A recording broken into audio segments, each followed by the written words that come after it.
Hi, and welcome to another episode of Mr. Puzzle, today with part 2 of the Holonomy mazes, both designed by Henry Segerman in the US. And the last time I have solved this puzzle here called the Dodecahedral Holonomy maze, while today I gonna try to solve this one, the Dodecahedral Holonomy maze. And before I start, maybe some details about the puzzles themselves, what makes the difference between them and why this one should be, at least, or can be expected to be more difficult than this one here. If you would like to understand more details about these puzzles and how they have been made and designed, I highly recommend you to visit Henry's YouTube channel. I will put your link in the video description that you can check it out, because it contains some very interesting videos about these two puzzles. However, this puzzle is called the Dodecahedral Holonomy maze. Okay, Dodecahedral because it has 8 faces. Maze because it's obviously a maze puzzle where you need to navigate, in this case, the rook through this maze. And Holonomy because when you rotate this rook around one of those surfaces, in this case it's a squared rook, so each time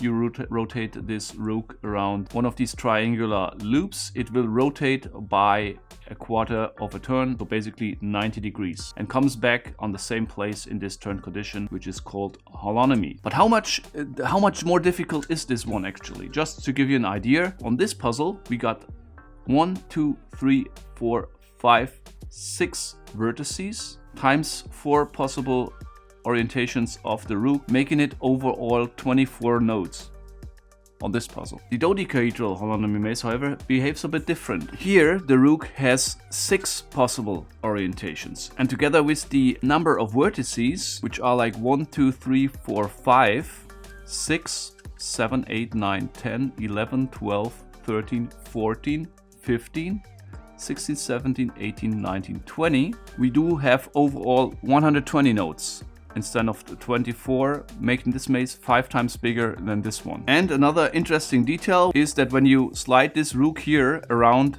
one of these pentagon shaped pieces, maybe over here it's possible, let me go over there to demonstrate it to you. When I slide it one time around, this triangular shape here should then be rotated not by 90 degrees, same as before, but in this case only by a sixth of a turn, making it only 60 degrees. Long story short, we can expect this puzzle to be more difficult than this one, definitely. The task is to maneuver the rook somehow here through this puzzle, getting it rotated in a way and being able to get back to the initial position in a rotated condition, in this case 60 degrees clockwise, to be able to take out the rook.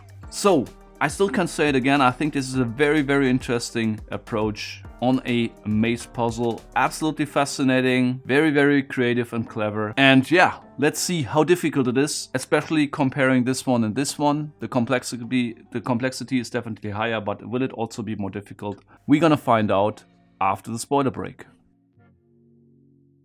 I will not use a special approach here to solve this puzzle, kind of a brute force approach, noting down the ways or the tracks where I moved. I will just try to solve it another time subjectively, same as I did it on this one, which worked out pretty well on this one, but let's see if this one is also possible to solve in this way. If not, then I need to think about maybe doing something else. Okay, so let's just start. I will just move down here. I think that looks like a pretty good track to go down here. I could basically move nearly all around the puzzle. You see, one time just past the puzzle or the sphere. Oh, the dodecahedron. But okay, here's a one way, definitely. Okay, I arrived in a twisted condition, and if I'm not mistaken, if I follow the same path now again and again and again, I should be able, no I can't because of these blocking points. Yes, that's what they are for. So I cannot go the same way again onto the other side. And considering how this needs to be orientated in the end, by the way, I actually moved one step in the wrong direction. Not sure if I need to move clockwise or counterclockwise. Since it was only one step clockwise, I can imagine I need to move all the steps counterclockwise. Oh, now I'm back. I moved a completely different path actually, but now I'm back in the initial position. Where did I go? I think I moved like... It's difficult to keep orientation on this puzzle. It's so confusing with all of these rotations. You can pass areas you were not able to pass before, and you see another track I used over here, and another time I rotated it backwards. Let me go over here. Maybe one time around here. Here we go. Okay, so I moved just one time around here. This looked like it was unblocked and it worked out pretty well.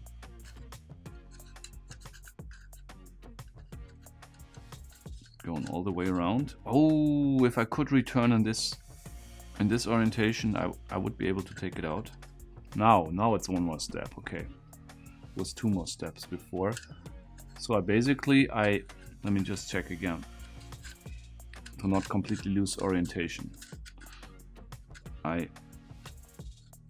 did I do it? I mean, let me go back again.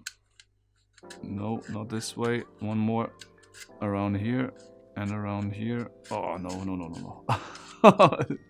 Yes, I know it's confusing. It's also for me very confusing what's going on here, and now I'm just doing something, you know. This completely confused me. How can I get from here to here? I mean, I rotated it like 3 times or 2 times 60 degrees. You know, so let me just check if I have the possibility somewhere. Maybe here. No. But maybe around here again. Here. Oh no! Back in initial position. Oh.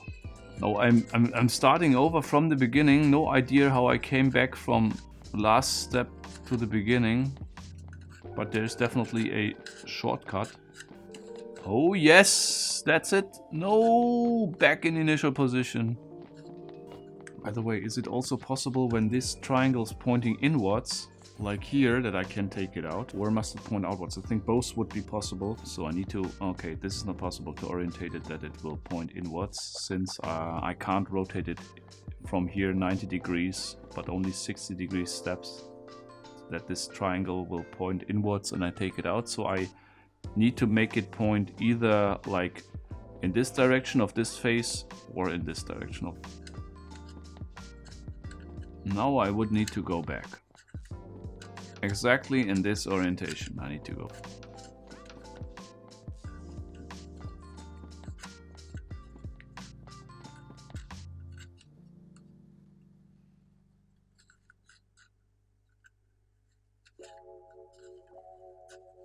Here we go. Here we go! I got it! Woo! How did I do it? I have no idea, but I was able to do it, and I can confirm this puzzle is definitely more difficult than this one. You can, what's cool is that you can still fiddle with it, and at one point you're gonna solve it. How did I take it out now?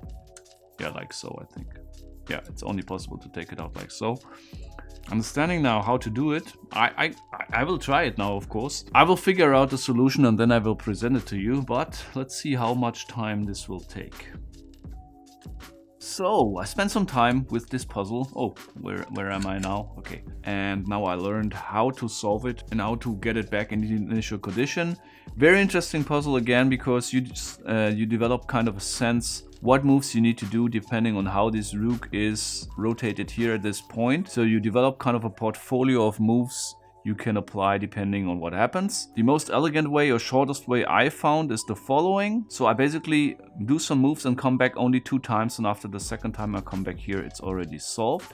So the first move looks the following. I just move around here, around these 2 pentagons. Let's say, call it a double loop into this position. And then from here I go another time over here, do another double loop, like so, and then go back in a different way by just moving around of this pentagon and back to the initial condition, and the puzzle is already solved. Pretty confusing, right?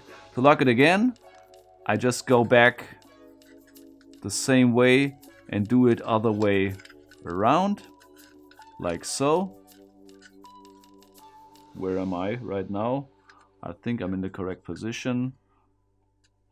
Like here, yes, and now I need to apply again this initial double loop to get it back in the locked position.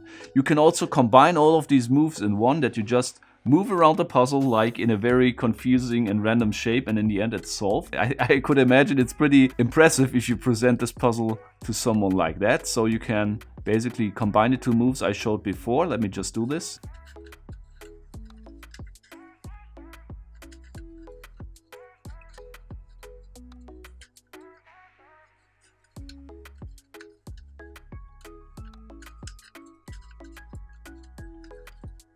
And puzzle is solved. Pretty cool, right? I can do this all day long. It's so much fun and satisfying, I tell you. A very, very cool design. Really unique. And the way it was designed is, as I said many times before, minimum as impressive as the puzzle itself. So, back in the initial condition, this is my way how to solve it. I'm sure Henry knows an even faster way. I would appreciate your feedback, Henry, if this is a rather short way or if it's a rather long way. And to all others of you, please let Henry and myself know in the comments if you like this review, if you like this puzzle, what you think about it. Would this be something you are interested to buy? Maybe if it would be available as a low budget plastic puzzle in the future. Regarding the difficulty, I would rate this one definitely more difficult than this puzzle here. I would rate it with a 3 out of a maximum of 5. Took me around, I think, 10 to 12 minutes. So definitely more trickier than this one. Not a super difficult puzzle though, but to understand how this really works and find a reliable way, reproducible way to solve this puzzle is definitely more difficult. I spent like 30 minutes after I found a solution to understand the, from my point of view, best way how to solve it. I hope you like this review, and that's it for today. Until next time, keep on puzzling!